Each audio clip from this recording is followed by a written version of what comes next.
is not fun? Well, I, Makona Namraka, is here to show you that maths is just a fun challenge. It is as easy as y equals to mx plus c.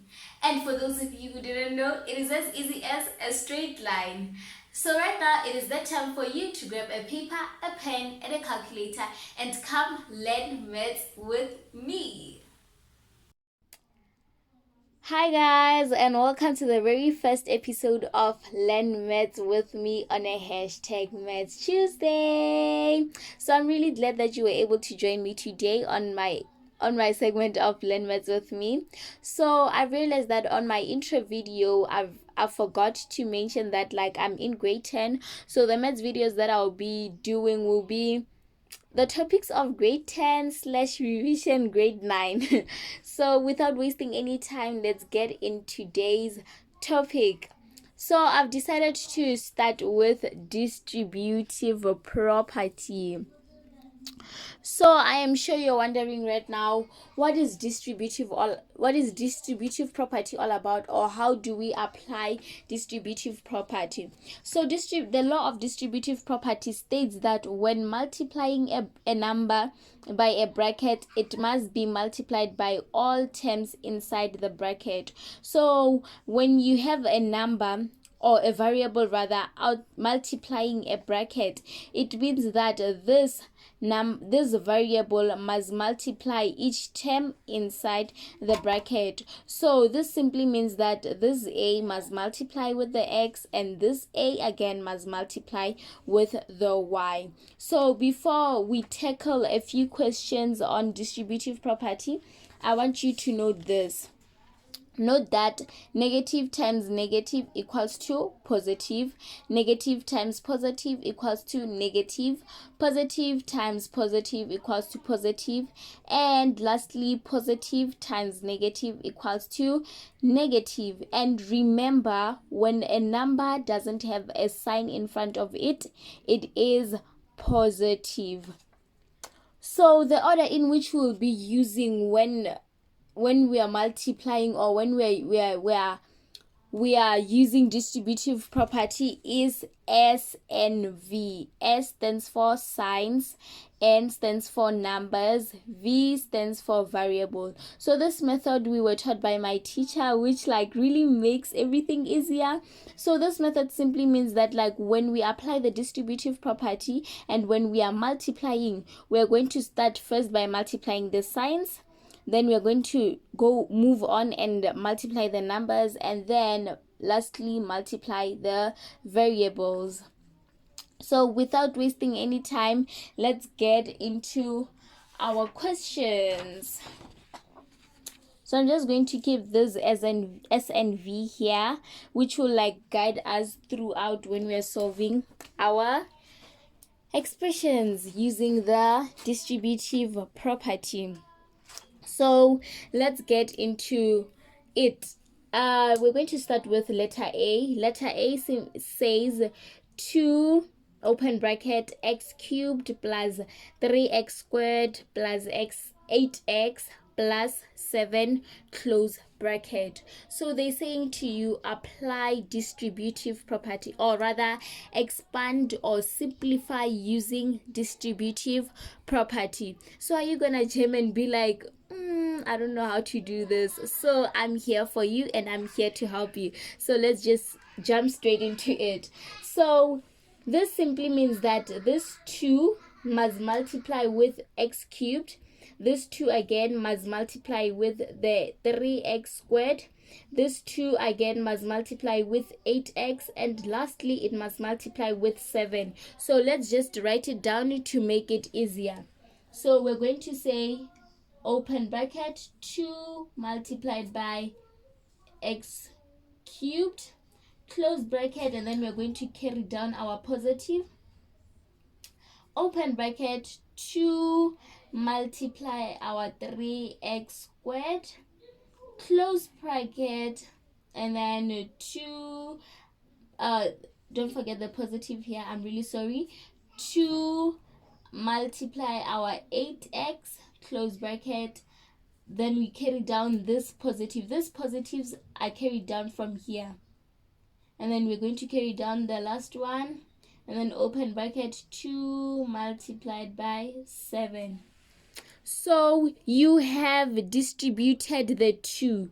You have distributed the 2 amongst the terms inside the bracket. So right now it is the time for you to do what? To multiply. So we know here that like when a variable doesn't have a number in front of it, the number is simply 1. So we're just going to say 2 times the 1. It is just going to give us 2. And then do we have a variable here in which we can multiply with x cubed? No, we don't. So we're just going to carry down our x cubed and then carry down our positive sign. And then 2 multiplied the 3 is going to give us 6.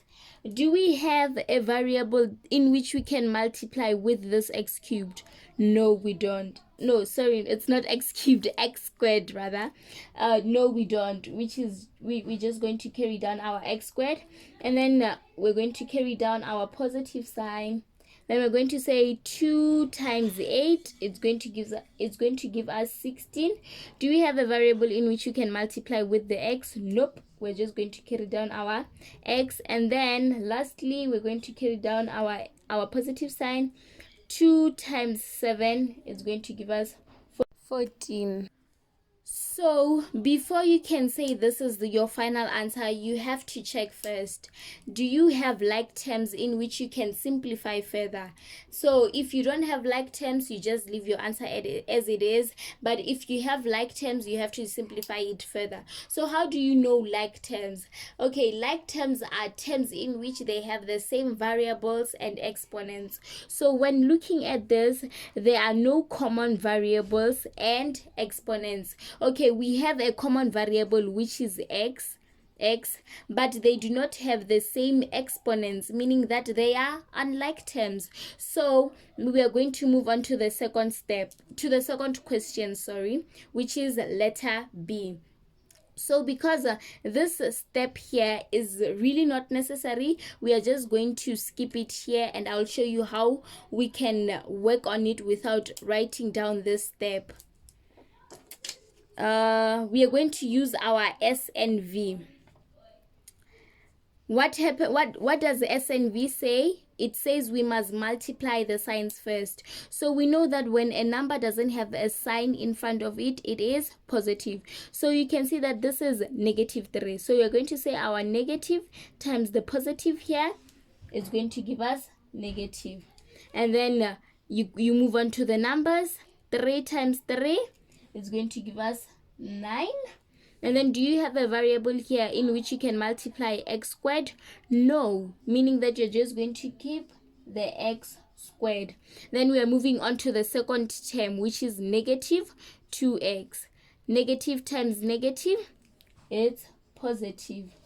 3 times 2, it's going to give us 6x. We are placing our x here because there is no variable in which we can multiply it with.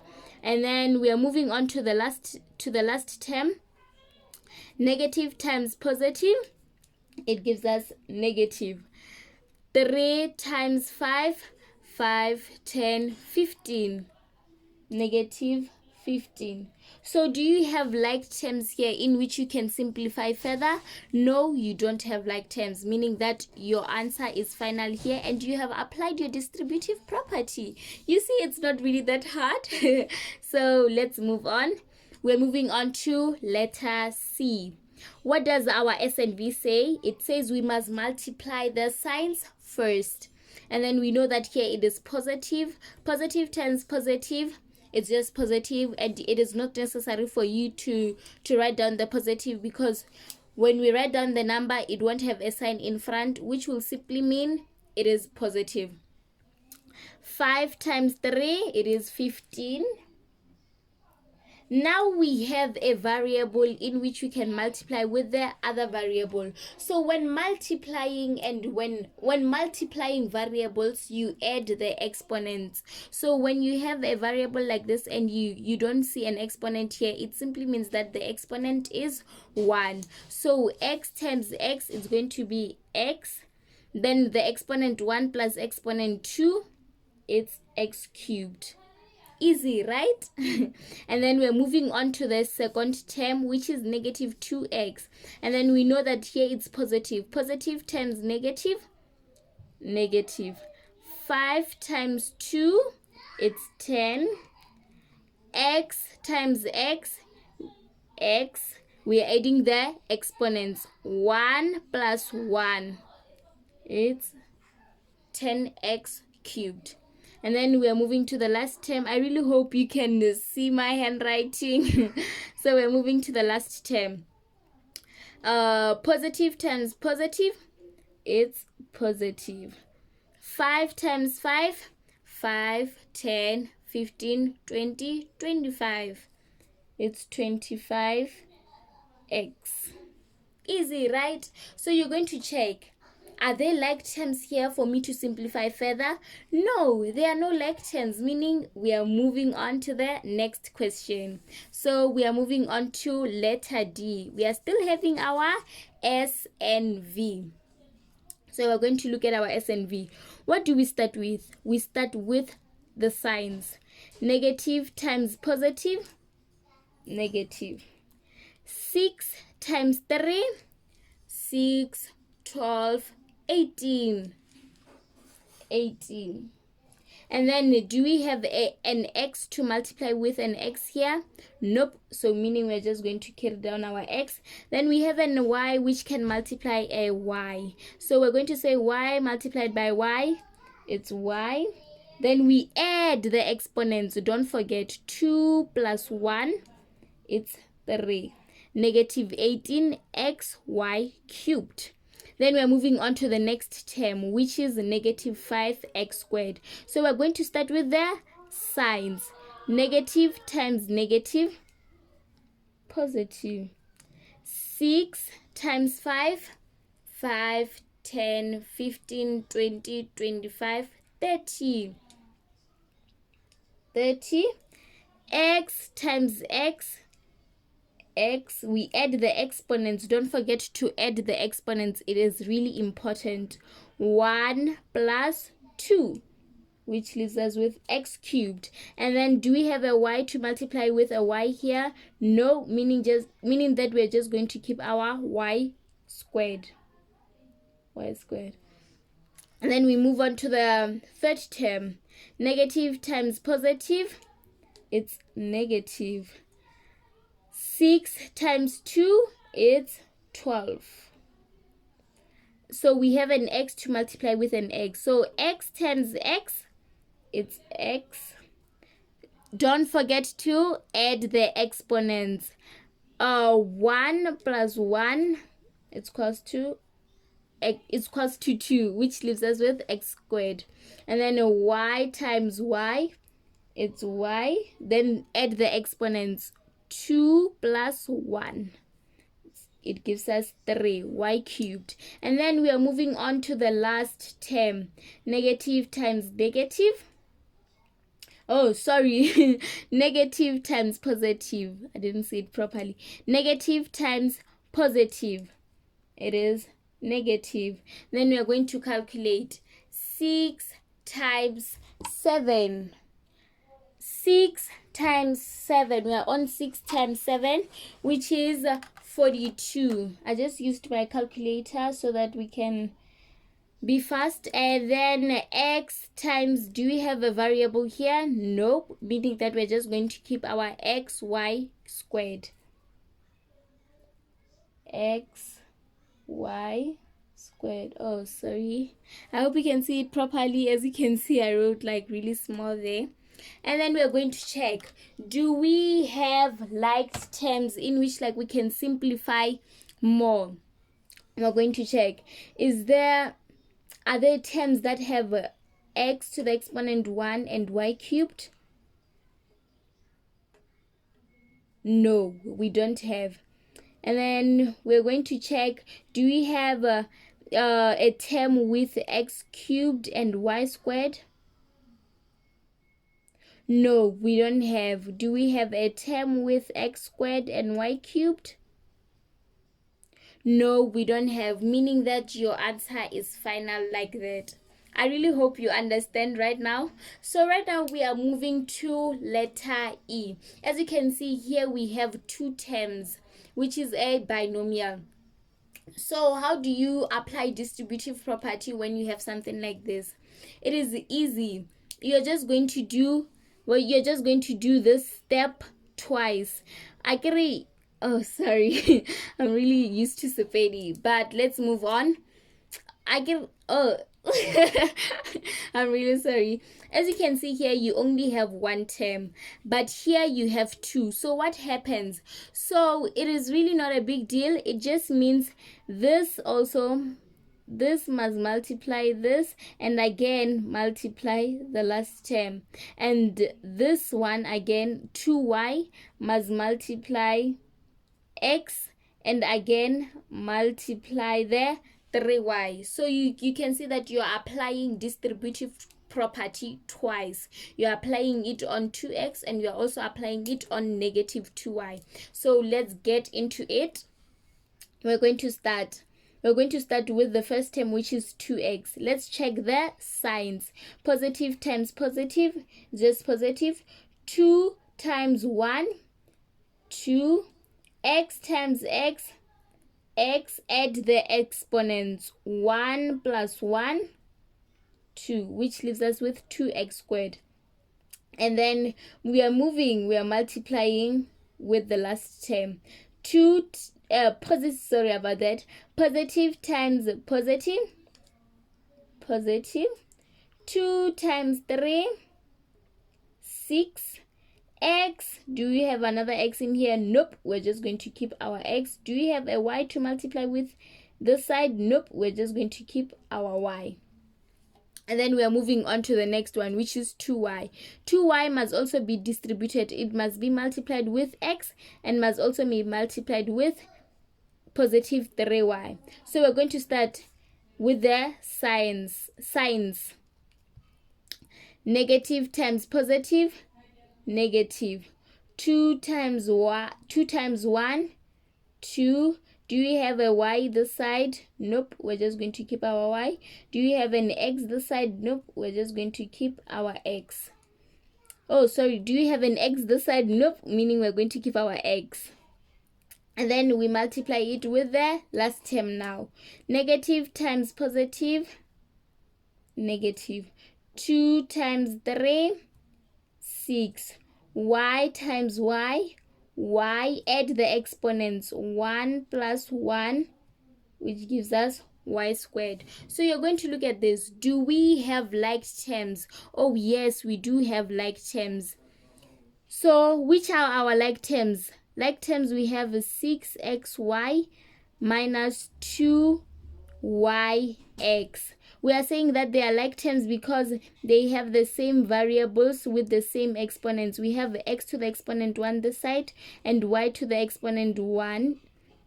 We also have y to the exponent y this side, to the exponent 1 this side, and we also have x to the exponent 1. So we're just going to carry down our 2x squared and then simplify these two. We're going to simplify them. Then we're going to say positive 6 minus 2. What is 6 minus 2? It is 4. 4xy minus, we're going to bring down our minus 6y squared. Minus 6y squared. So you can see that you have simplified it further by simplifying the like terms. Do you understand? I really hope you do. So let's move on to the last question. X times x, we have x squared. X times positive 5, we have plus 5x. Then a negative times positive, we have negative. 2 times x, we have 2x. Do you understand? I hope you do. Negative times negative, we have negative. 2 times 5, we have 10. So, do you have like terms when you're looking at this? Yes, we do have like terms. Why do we have like terms? Because we have two terms that have x to the exponent 1, which is common. So we're just going to carry down our x squared, then positive 5x minus 2x. So what is 5 minus 2? It is 3x minus 10. So this is our answer. So please note that when minusing like terms or adding like terms, we only work with the coefficients. You just keep the variables the way they are. You just minus or add the coefficients. Alright guys, right now it is the end of our topic of distributive property. I really hope you understood very well and you were able to see how we apply the distributive property.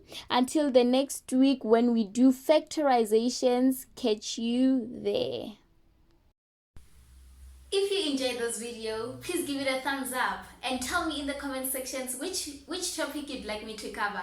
And remember, I do not promise to know everything, but I do promise to share and help where I can.